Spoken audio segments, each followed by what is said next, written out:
जय जिनेंद्र दोस्तों, श्री गणेश आय नमः। दोस्तों, मैं आज इस वीडियो के माध्यम से आपको बताने जा रहा हूँ कि शुगर की बीमारी कैसे होती है, इसमें किस ग्रह का महत्वपूर्ण योगदान होता है, इसके बचाव के लिए हमें क्या सावधानियाँ रखनी चाहिए और क्या उपाय करने चाहिए। इस वीडियो के माध्यम से मैं आपको बताऊंगा। दोस्तों, हमने अपने व्यूवर से पूछा था कि आपको किस विषय पर वीडियो चाहिए, तो ज़्यादातर लोगों ने कहा कि शुगर की बीमारी के संदर्भ में वीडियो बताएं कि ये किस ग्रह के कारण होती है। तो आज इस वीडियो के माध्यम से हम आपको बताने जा रहे हैं। वीडियो शुरू करने से पहले आप सभी से गुजारिश है, कृपया चैनल को सब्सक्राइब अवश्य कीजिए, वीडियो को लाइक अवश्य कीजिए और बेल आइकन को क्लिक जरूर कर लीजिएगा। दोस्तों, अब बात करते हैं शुगर यानी मधुमेह, जिसको डायबिटिक की बीमारी भी कहा जाता है। दोस्तों, शुगर की बीमारी में सबसे बड़ा जो रोल होता है वो दोस्तों मंगल ग्रह का होता है। काफ़ी विद्वान या काफ़ी अनुभवी लोग शुक्र और गुरु को भी इसका कारक मानते हैं, पर वास्तविक रूप से ये पूर्ण रूप से सत्य नहीं है। आज इस वीडियो में हम खुलासा करेंगे कि कैसे मंगल ग्रह शुगर की बीमारी में महत्वपूर्ण रोल निभाता है। इसको साइंटिफिक तरीके से भी बताऊंगा और एक कुंडली पर एग्जाम्पल के चार्ट के जरिए भी आपको बताने की कोशिश करूंगा। दोस्तों, सबसे पहले हमें ये समझना है, मंगल हमारे शरीर का संचालन करता है। मंगल हमारे शरीर के अंदर जो खून है, उस खून में जो गर्मी होती है, उस गर्मी का कारक मंगल होता है। दोस्तों, खून के अंदर जो गर्मी होती है उसका कारक मंगल होता है। खून का कारक बेसिकली चंद्रमा होता है, जो लिक्विड खून होता है, लेकिन रेड सेल मंगल बनाता है, इसलिए हम मंगल को भी खून में कंसीडर करते हैं। तो दोस्तों, जैसे मैंने कहा कि खून में जो गर्मी होती है उसका कारक मंगल होता है। मंगल जो होता है लाल रंग का कारक है, इसलिए खून का रंग लाल है। तो चंद्र और मंगल की भूमिका रक्त के कारक के रूप में ली जाती है।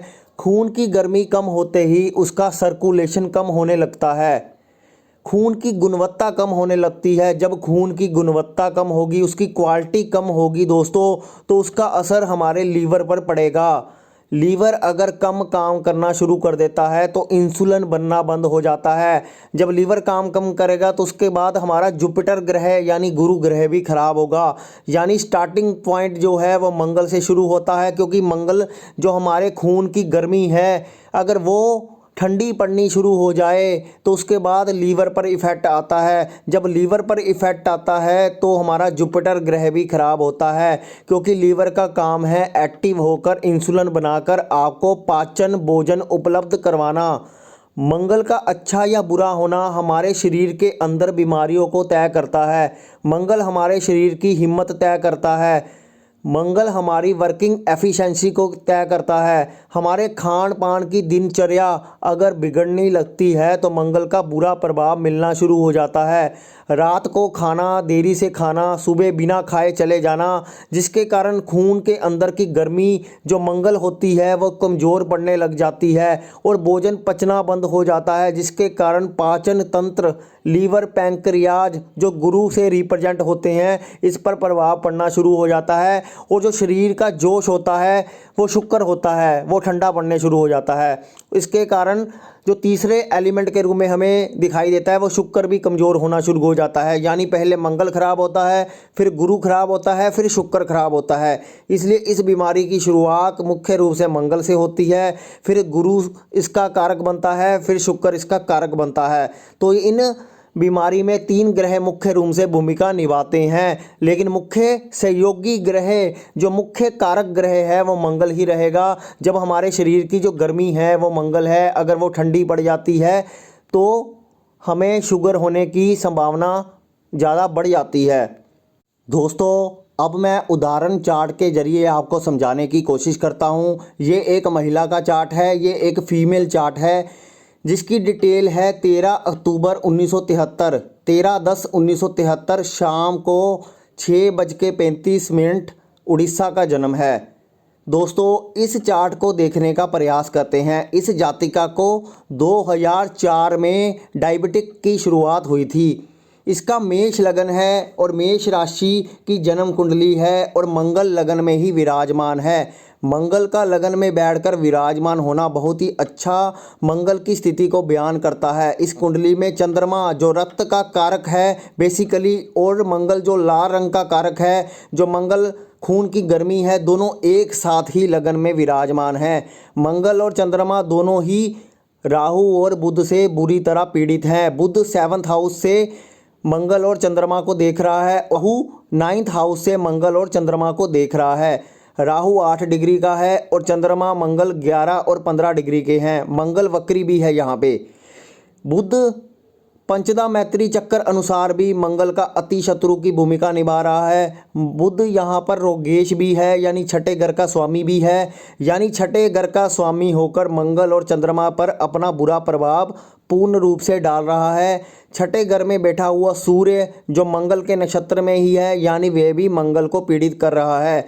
अब आते हैं नवांश डी कुंडली चार्ट पर। जो D9 चार्ट है वो नवांश कुंडली के अनुसार आप देखोगे कि मंगल यहाँ पर नीच राशि में है, यानी बाहर से जो मंगल बहुत अच्छा दिखाई दे रहा था, वास्तव में मंगल की स्थिति बहुत ही ज़्यादा खराब है। अब रोगेश बुध D9 कुंडली में मंगल की मेष नवांश में है, यानी मंगल को खराब करने में बुध ने महत्वपूर्ण भूमिका निभाई है। इस कारण यहाँ पर मंगल पूर्ण रूप से खराब हो गया है। D9 चार्ट में आप देखोगे गुरु और शुक्र जो हैं दोनों ही स्वराशि के बैठे हुए हैं, अच्छी स्थिति में है, इतनी खराब स्थिति में नहीं है। तो यानी शुक्र और गुरु का रोल यहाँ पर कम है, मंगल का रोल सबसे ज़्यादा है। D9 चार्ट में तो स्पष्ट रूप से है। लगन चार्ट में मंगल बैठा प्लेसमेंट के रूप में अच्छी जगह पर है, परंतु ग्रह उसको खराब कर रहे हैं, बुध और राहु पूर्ण रूप से, जिस कारण ब्लड पोल्यूटेड हो गया है राहु के कारण। बुध के कारण मंगल के खून की जो गर्मी होती है, जो मंगल खून का कारक चंद्रमा के साथ बैठकर बन गया है, जो बुध नसें होती हैं उसके बीच में दर्शन नहीं हो पाता। जब दोनों के बीच में घर्षण नहीं होता तो तेजाब एसिड बनना शुरू हो जाता है, रक्त शुद्ध नहीं हो पाता, जिसके कारण जब अशुद्धियाँ आ जाती हैं तो शुगर की बीमारी होनी भी शुरू हो जाती है। दोस्तों अब हम देखते हैं D6 चार्ट जो रोग का चार्ट है। D6 चार्ट जो मुख्य रूप से रोग का निरीक्षण करने के लिए देखा जाता है, उसमें भी षष्ठेश शनि यानी छठे घर का स्वामी जो शनि बनता है वह मंगल के साथ बैठकर मंगल को पीड़ित कर रहा है। आप देख रहे हो 11वें घर में बैठे हुए हैं मंगल और शनि। जातिका को 2004 में 31 साल की आयु में मधुमेह हुआ, यानी मंगल का पीरियड चल रहा था दोस्तों, क्योंकि 28 से 33 साल जो वर्ष होते हैं वो मंगल के होते हैं। यहाँ पर भी हमें सीधा अनुमान मिल रहा है कि मंगल के वर्ष में ये बीमारी घटित हुई है, यानी मुख्य रूप से जो कारक ग्रह है वो मंगल ने अहम भूमिका निभाई है। इन सब कारणों से सिद्ध होता है कि मंगल ही मुख्य रूप से जिम्मेदार है। आपके मन में ये विचार जरूर आएगा कि गुरु और शुक्र की पोजीशन भी अच्छी नहीं है शायद D9 चार्ट में, लेकिन नवांश में दोनों की पोजीशन बहुत अच्छी है। लेकिन मुख्य रूप से मंगल ने 8वीं दृष्टि से लगन में भी शुक्र को खराब किया है। ऐसी बहुत सी कुंडलियों का अध्ययन करने के बाद मैंने मंगल को मधुमेह के लिए बिल्कुल ठीक पाया है। ये मैंने अपनी शोध यहाँ पर प्रस्तुत की है, किसी को यहाँ पर मैं बाध्य नहीं कर रहा मानने के लिए। मानना ना मानना आपकी अपनी चॉइस है, लेकिन मैंने यहाँ पर सही तथ्य इस वीडियो के माध्यम से रखने की कोशिश की है।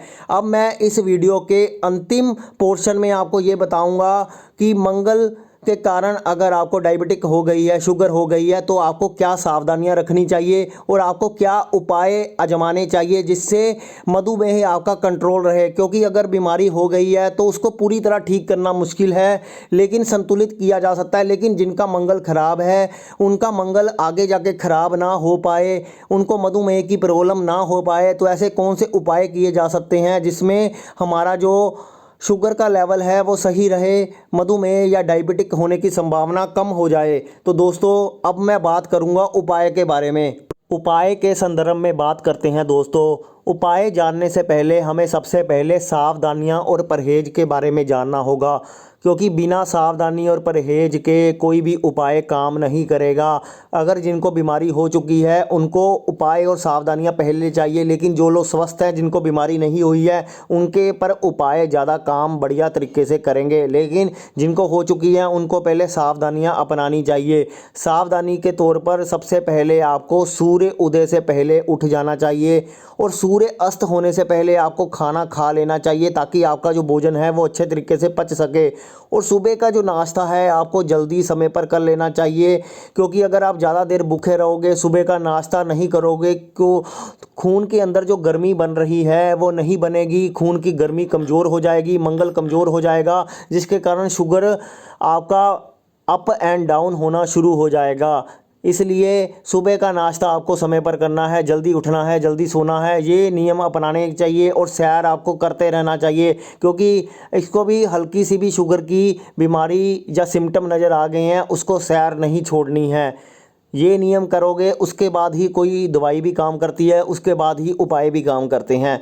तो दोस्तों, जिनको शुगर नहीं हुई है अभी तक, जिनका मंगल कमज़ोर है या जिनके बाकी ग्रह कमज़ोर हैं, उनको अपने खान पान में मुनक्का का इस्तेमाल करना है, खंजूर का इस्तेमाल करना है और छुआरे का इस्तेमाल करना है। 2-2 पीस आप मुनक्का के ले सकते हो, 2 पीस छुआरे के ले सकते हो, ऐसे आप ले सकते हो। जिनको शारीरिक दिक्कत नहीं है वो ये इनका इस्तेमाल कर सकते हैं। जिनको एलर्जी है वो अवॉइड करने की कोशिश करें, लेकिन जिनको शुगर हो चुकी है वो डॉक्टर की सलाह के बिना ये सब चीज़ें नहीं लेंगे, ना ही वो मुनक्का लेंगे, ना ही वो खंजूर लेंगे, ना ही छुआरे लेंगे।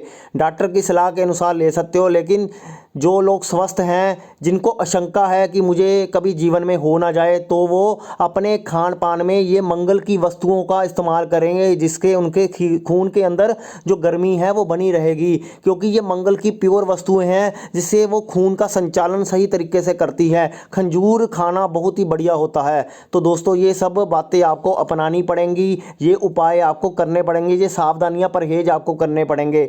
अब बात करते हैं उपाय के बारे में। उपाय के लिए हमें मंगल को स्ट्रॉन्ग करना पड़ेगा, हमें मंगल की गर्मी को वापस लाना पड़ेगा। इसलिए जो बरगद का पेड़ होता है वो बहुत ज़्यादा गर्म होता है, इसलिए बरगद के पेड़ पर जाकर आपको माथा टेकना है, जल चढ़ाना है, जिस कारण वो मंगल की एनर्जी आपके पास आ जाएगी, सूर्य की एनर्जी भी आपके पास आएगी, तो आपका जो ग्रह है वो बैलेंस होना शुरू हो जाएगा। इसलिए बरगद के पेड़ का उपाय आपको ज़रूर करना है। उसके बाद आपको मीठी रोटियां, 8 मीठी रोटियां गुड़ वाली, गुड़ की बनी हुई, चाशनी की बनी हुई मीठी रोटियां बनाकर आपको 8 रोटियां कौवों को खिलानी है, कौवों को खिलानी है, पक्षियों को खिलानी है। कौवे मिल जाएं तो ज़्यादा बढ़िया है, क्योंकि वो शनि का रूप होते हैं। इसलिए हम मंगल और शनि की एनर्जी को आपस में भिड़ाकर परिणाम लेंगे, यहाँ पर मंगल को मजबूत करेंगे। मंगल को बहुत ज़्यादा मजबूत करना है यहाँ पर, तो हमें यहाँ पर कौवों की हेल्प लेनी पड़ेगी, कौवों को मीठी रोटी डालनी पड़ेगी, जिस कारण आपका मंगल अच्छा होना शुरू हो जाएगा। तो ये उपाय आपको करने हैं साथ में।